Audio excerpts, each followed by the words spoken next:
Man, I'm gonna ask you a random question. Yeah. How could you possibly kill 1,500 people in less than an hour? Gas? No. Chemical warfare, air raids.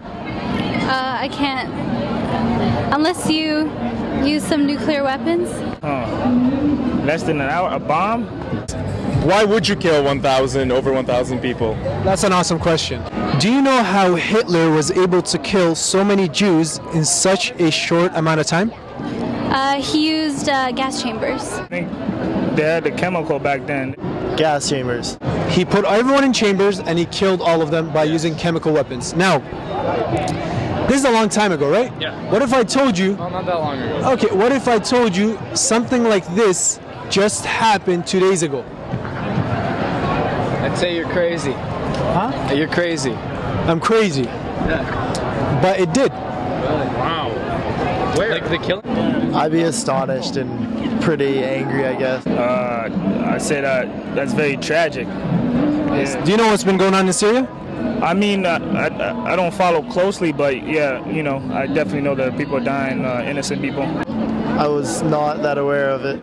You know what's going on in Syria? I have no idea. Yeah, there's been more or less of a civil war and civil unrest for the last few years. No, I'm quite aware that it happened, and I think it's going back into the whole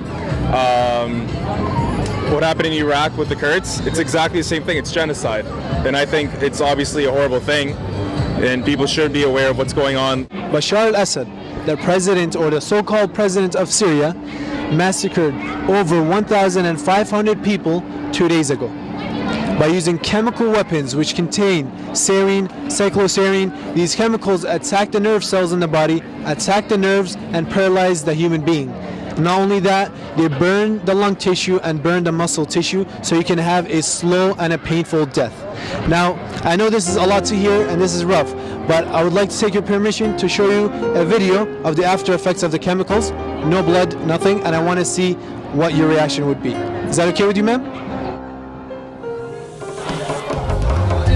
وحميت الثورة بدراعي وقدمت الدم هدية صامت يا حمص شراعي واصل من الحرية وصفوا شعبك ظنوا مات يسطر بالدم حكايات أسطورة حجر وحارات من بابا عمرو للخلدية من بابا عمرو للخلدية من بابا عمرو للخلدية.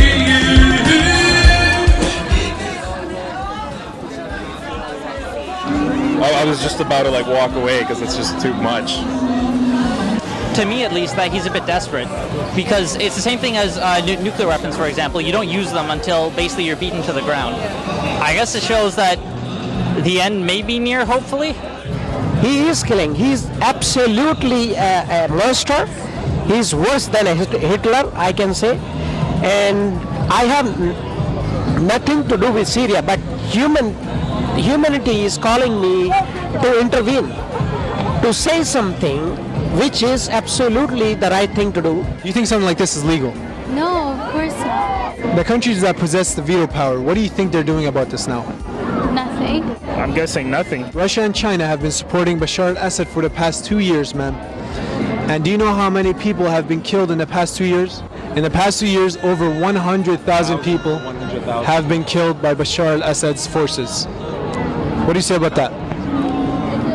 In a Canadian comparison, that's like Southern Ontario being wiped out. And Obama mentioned that he will only intervene if Bashar al-Assad crosses the red line. And as you've seen, Bashar al-Assad took a brush, he drew the red line with the blood of the children. What would you like to say, and what do you think we should be doing right now? I'd say we gotta help them out. Like, Obama's gotta start doing something. We gotta do something. Donating and keep supporting Syria, making dua. That we need to really change our focus here. I'm really glad that you guys came here to really bring the message to where the party's at, you know? I think one of the best things you could do is to share this with the world, let people know what's going on. Here, you know, we're so distracted in our daily lives that we don't really, you know, take a time to think, but a movement, man. I think the world needs to be paying attention to what's been happening there, and I don't think we can ignore it too much longer.